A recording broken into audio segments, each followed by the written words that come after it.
وَأَن تَقُولُوا عَلَى اللَّهِ مَا لَا تَعْلَمُونَ، اور تم ایسی باتیں اللہ کی طرف منسوب کرو جن کا تم علم بھی نہیں رکھتے ہو۔ وَأَن تَقُولُوا عَلَى اللَّهِ، کیا مانا کہ یہ حلال ہے حرام؟ بھئی یہ حلال حرام کا اختیار تو اللہ کو ہے، تم کون ہو حلال کرنے والے یا حرام کرنے والے؟ تو یہ تمہیں کہے گا کہ ایسی باتیں کہو، اور اسی لیے علماء نے فرمایا کہ یہ تمہیں بدعت میں ڈالتا ہے۔ بدعت میں ڈالنے کا کیا معنی ہوتا ہے کہ ایک ایسا کام جسے دین کا کام سمجھ کے ثواب کی امید لگائی جائے، یہ بدعت ہوتی ہے، یاد رکھو۔ یعنی ایسے دینی کام میں ایسا کام نکالا جائے جس کا اللہ رسول نے حکم نہیں دیا، لیکن اس پر ثواب کی امید رکھی جائے کہ یہ بڑا اچھا کام ہے اور ہمیں ثواب بھی ملے گا، تو یہ بدعت ہوتی ہے۔ ثواب حالانکہ اس کام پہ ملتا ہے جو اللہ کے رسول نے فرمایا ہے، اللہ کے رسول نے بتلایا ہے، اور ہمارا ایمان ہے کہ ہمارے آقا خاتم الانبیاء سرکار مدینہ صلی اللہ علیہ وسلم نے، ہمارا ایمان ہے کہ کوئی ایسی بھلائی کی بات نہیں ہے، ایسی اچھی بات نہیں ہے، ایسی خیر کی بات نہیں ہے جو ہمارے مدنی نے چھوڑی ہو۔ اپنی امت کو سارا دین کامل پہنچا دیا ہے، اور دین کامل مکمل ہو چکا ہے۔ اللہ نے اس میں مہریں لگا دی ہے کہ اکملت لکم دینکم، تو اب دین میں کسی چیز کا اضافہ کرنا، کسی چیز کی نئی طریقے نکالنے جس کا اصل ہی نہ ہو، جس کی بنیاد نہ ہو، یاد رکھیں اس سے ان چیزوں کو نہ لیا کریں کہ جی صحابہ نے بھی تو ایک عمل کیا، صحابہ نے وہ عمل کیا لیکن اس کا اصل موجود تھا، اس کا اصل حکم موجود تھا۔ جب اصل حکم موجود ہو تو وہ چیز بدعت نہیں ہوتی۔ بدعت تب ہوتی ہے کہ جب اس کا اصل جو ہے موجود نہیں ہے۔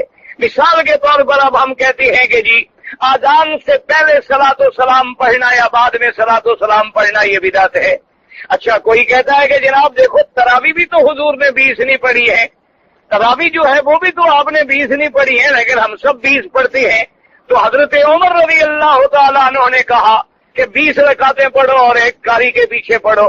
تو اب بات کو سمجھیں، سب سے پہلے یہ دیکھیں کہ تراویح حضور نے خود پڑھی ہے۔ آپ نے چاہے کتنی رکعتیں پڑھی ہوں لیکن تراویح پڑھی ہے، ایک رات بھی پڑھی ہے، دوسری رات بھی پڑھی ہے، اور تیسری رات صحابہ انتظار کرتے رہے لیکن حضور نہ آئے۔ تو اصل تراویح کا پڑھنا رمضان میں تو حضور سے ثابت ہو گیا۔ اچھا اس کے بعد میرے آقا نے یہ بھی فرما دیا کہ جیسے میرا طریقہ سنت ہے، میرے خلفائے راشدین کا طریقہ بھی سنت ہے۔ علیکم سنتی وسنت الخلفاء الراشدین المہدیین، فرمایا میرے طریقے کو پکڑو اور میرے خلفائے راشدین کے طریقے کو پکڑو۔ تو اب خلفائے راشدین کے طریقے کو تو میرے مدنی پاک نے خود اپنا طریقہ فرما دیا، اور پھر جب حضرت عمر رضی اللہ تعالیٰ عنہ نے تمام صحابہ کو جمع کیا تو کسی ایک صحابی نے بھی مخالفت نہ کی، پھر اجماع صحابہ ہو گیا، تو اس میں ہمیں اصل مل گیا۔ لیکن جہاں جب اذان سے پہلے صلاۃ و سلام کا مسئلہ ہے، نہ تو ہمیں حضور پاک سے کوئی اصل ملتا ہے، نہ ہمیں حضرت بلال کا کوئی عمل ملتا ہے، نہ حضرت ابی محذورہ اور عبداللہ ابن ام مکتوم کا کوئی عمل ملتا ہے، نہ خلفائے راشدین اور اجماع صحابہ ملتا ہے۔ تو اس لیے اس کو اس سے مثال دینا جو ہے وہ بالکل کھلی ہوئی ضلالت و حماقت ہے کہ یہ خالص بدعت ہے اور وہ خالص سنت ہے، دونوں کے اندر آسمان اور زمین کا فرق ہے۔ تو اللہ نے فرمایا دراصل تمہارے دماغوں میں یہ باتیں بھی شیطان ڈالتا رہتا ہے، یہ کرو گے تو جی بڑا ثواب ہے۔ یاد رکھو ثواب کب ہوگا؟ جب اللہ کا حکم ہوگا اور سنت رسول پاک کا طریقہ ہوگا، ورنہ کتنا بڑا عمل کر لو کوئی ڈھیلے کا ثواب نہیں ملتا۔ یعنی اب آپ سمجھ لیں کہ ابھی آپ جائیں اور صفا مروہ سارے جناب سبق سننے کے بعد عشاء کی نماز پڑھ کے سارے صفا دوڑنی شروع کر دو، ساری رات دوڑتے رہو اور سمجھو کہ ثواب ہوگا؟ بالکل نہیں ہوگا، کیونکہ صفا مروہ کا دوڑنے کا حکم تب ہے جب ہم نے عمرے کا احرام باندھا ہو، جب ہم نے حج کا احرام باندھا ہو۔ بغیر احرام باندھے ہوئے صفا مروہ دوڑنے کا نہ حکم ہے، نہ اصل ہے، نہ ثبوت ہے۔ اب آپ کہیں کہ جی کام تو اچھا ہے نا، جی کام تو اچھا ہے، جگہ بھی بڑی مبارک ہے اور دوڑنا بھی ہوتا ہے، ہم دوڑیں گے تو ثواب ہوگا۔ ثواب نہیں بلکہ عذاب ہوگا کہ ہم مخالفت کریں گے سنت محمد مصطفیٰ کی صلی اللہ علیہ وآلہ آلہ وصحابہ وسلم تسلیما کثیرا کثیرا۔ کوئی آج کہے کہ جناب بات یہ ہے کہ مجھے تو نماز میں حضرت بڑی لذت آتی ہے اور میرا تو دل کرتا ہے میں تو جی 50 ہی پڑھوں گا، میں 5 نہیں پڑھتا جی، اور پہلے بھی تو 50 فرض ہوئی تھی نا جی۔ اصل بھی تو جناب 50 نمازیں تھی. ویسے آج کل کے جو بڑے بڑے لوگ ہیں نا وہ سوچتے ہیں کہ 50 نمازیں ہوتی تو مولوی پھنسے رہتے, جان چھوٹتی ہماری, نہ فارغ ہوتے اور نہ کوئی اور بات کرتے. تو وہ اگر جناب آج 50 نمازیں پڑھنی شروع کر دے تو ہم کہیں گے وہ مخالفت کر رہا ہے شریعت محمد مصطفیٰ کی.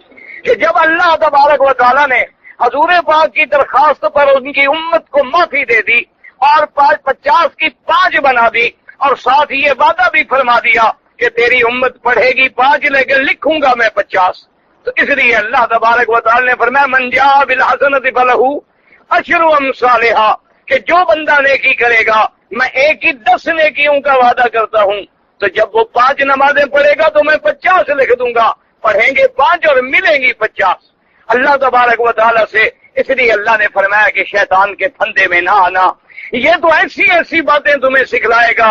وَأَن تَقُولُوا عَلَى اللَّهِ مَا لَا تَعْلَمُونَ, کہ تم اللہ پر ایسی ایسی باتیں کرو گے جن کا تمہیں علم بھی نہیں, کوئی قرآن نہیں, حدیث نہیں, حکم نہیں, اور کہتے نہیں جی بس ہمارے مرشد نے فرمایا. جی ضرور جناب کوئی نہ کوئی بات تو ہوگی نا, آخر حضرت ہمارے مرشد نے جو فرمایا ہے, ہمارے پیر صاحب نے حضرت ہمیں کہا ہے کہ تم نے رات کو قبرستان میں جا کے ایک ٹانگ پہ کھڑے ہو کے وظیفہ پڑھنا ہے. اگر حضرت نے جو فرمایا ہے تو لازمی بات ہے حضرت کوئی نہ کوئی وجہ ہوگی, کوئی نہ کوئی بات ہوگی. ہمارا مرشد غلط کہہ سکتے ہیں, ہمارا پیر غلط کہہ سکتا ہے, ہمارے وڈیرے غلط کہہ سکتے ہیں. اسی کو اللہ نے آگے بیان کیا, فرمایا وَإِذَا قِيلَ لَهُمُ اتَّبِعُوا مَا أَنزَلَ اللَّهُ قَالُوا بَلْ نَتَّبِعُ مَا أَلْفَيْنَا عَلَيْهِ آبَاءَنَا أَوَلَوْ كَانَ آبَاؤُهُمْ لَا يَعْقِلُونَ شَيْئًا وَلَا يَهْتَدُونَ. اور اللہ نے فرمایا کہ ان کافروں کو, ان گمراہ لوگوں کو, ان گم کردہ لوگوں کو جب یہ کہا جائے کہ بھئی جو اللہ نے قرآن بھیجا ہے اس کی پیروی کرو, یہ تم کیا کر رہے ہو, یہ طریقہ تو اللہ نے نہیں فرمایا, یہ جو تم قبروں پہ سجدہ کرتے ہو خدا نے نہیں فرمایا, تم جو تعزیے نکالتے ہو خدا نے نہیں فرمایا, تم جو یہ روزے بنا کے پھرتے ہو گلی گلی میں جلوس نکال کے اللہ نے نہیں فرمایا, تم یہ جناب کبھی کبھی دلدل نکال دیتے ہو اور کبھی بطول نکال دیتے ہو اور کبھی زری نکال دیتے ہو, کبھی 11ویں اور کبھی 12ویں بنا لیتے ہو, یہ اللہ نے نہیں کہا. وہ کہتے ہیں جناب کمال کرتے ہو, ہم تو اس طریقے پہ ہیں جو ہمارے باپ دادے کا طریقہ ہے. ہم اپنے باپ دادے کی بات کو چھوڑ دیں, ہم دیکھتے چلے آ رہے ہیں, یہ مدتوں سے ہوتا چلا آ رہا ہے. ہمارا دادا یہی کرتا تھا, ہمارا باپ یہی کرتا تھا, اور ان کا باپ یہی کرتا تھا. اور پھر باپ سے مراد یاد رکھو, ایک تو حقیقی باپ دادا ہے, اور ایک جو مرشد ہو, پیر ہو, بزرگ ہو, ان کو بھی باپ دادا سمجھا جاتا ہے کہ جی وہ بھی تو ہمارے مائی باپ ہیں, ہم تو نہیں ان کے کہنے پہ چلتے ہیں.